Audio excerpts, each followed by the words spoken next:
આપણા 14મી એપ્રિલમાં જે ફાળો કર્યો એમાં બધા યુવાનોએ આખા ગામજનોએ ખૂબ સારો એવો સહકાર આપ્યો. બધાએ ફાળો એટલો આપ્યો અને મહેનતે એટલી કરી. આવતી વખતે આપણે આનાથી જોરદાર એપ્રિલ કરવાની. પણ અમે એક નિર્ણય લીધો છે કે દર મહિને વાલભાઈ માના નામથી દર મહિને જે કોઈને પહેલી તારીખ જેને જે તારીખે પૂછ થાય વાલભાઈ માની સમિતિ બનાવવાની છે, જેમાં જેટલા રૂપિયા થાય એ વાલભાઈ માના નામથી વાપરવામાં આવે છે. અને ટોટલી હિસાબ એક રૂપિયાનો હિસાબ તમને ચડી જાય. જેમાં એપ્રિલમાં 100 રૂપિયા દીધા કે 50 રૂપિયા દીધા, જેમ તમને ગ્રુપમાં મેસેજ મળી ગયો એમ વાલભાઈ માના નામથી તમે 10 રૂપિયા દેવો ને તો તમારું નામ અને તમને હિસાબ મળી જાય. એ જવાબદારી અમારી. અને હમણાં જ વિજયભાઈના છોકરાનો જન્મદિવસ હતો તો એના છોકરાનો જન્મદિવસ આજે આવડા પૈસા વાપરીને નહીં પણ સમાજમાં વાલભાઈ માના મંદિરના કામ માટે વાપર્યા. એમાં એનું દાન આપ્યું. તો એવી જ રીતે આપણે બર્થડેમાં મન થાય ઉડાડવાની જરૂર નથી.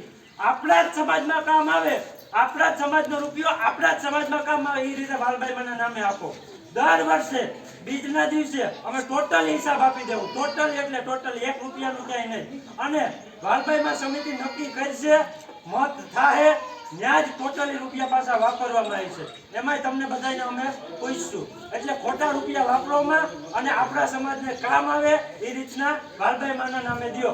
કેમ કે આ બાકી કોઈ જાતનો અમે જય ભીમ વાળા છે તો કોઈનો વિરોધ નથી.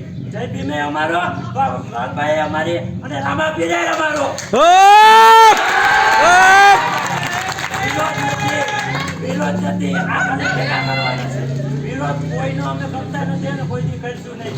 રામદેવભાઈ ગ્રુપે અમને સાથ દીધો, વાલભાઈમાં સમિતિ વાળાએ સાથ દીધો અને જય ભીમ વાળાએ સાથ દીધો.